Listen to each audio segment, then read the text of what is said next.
لأجل الشعر أبحرنا وسرنا. شكرا أستاذة الدكتورة كريمة لكلمات الطيبة الرقيقة.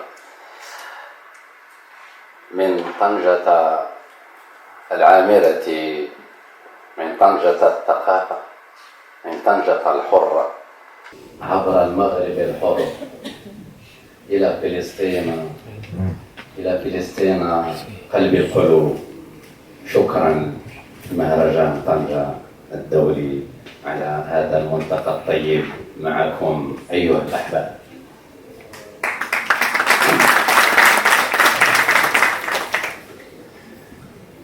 أيتها العروبة، أيتها العروبة، أنا فلسطين،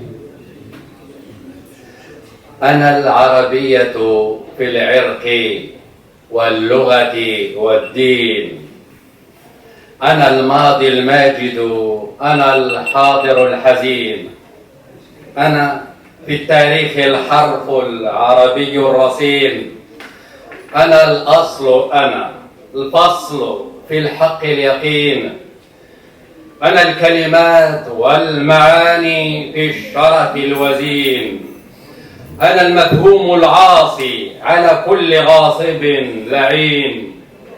أيتها العروبة، أيتها العروبة، أنا فلسطين، أنا جواز السفر إلى الأمجاد، أنا اللغز في المشهد الثلاثي الأبعاد، أنا الأمر العصي على الدهاة الأفداد، أنا الصدر الأبي في إرث الأجداد، أنا القدر الرضي في أحضان الأحفاد، أنا الاسم العلي بين الأهالي في البلاد.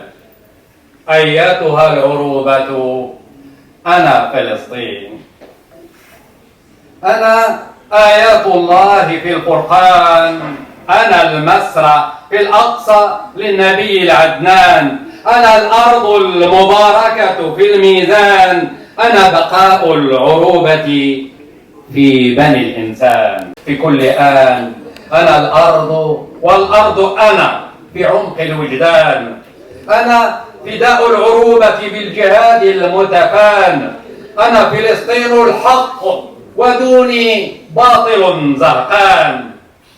فبأي آلاء ربكما تكذبان، فبأي آلاء ربكما تكذبان.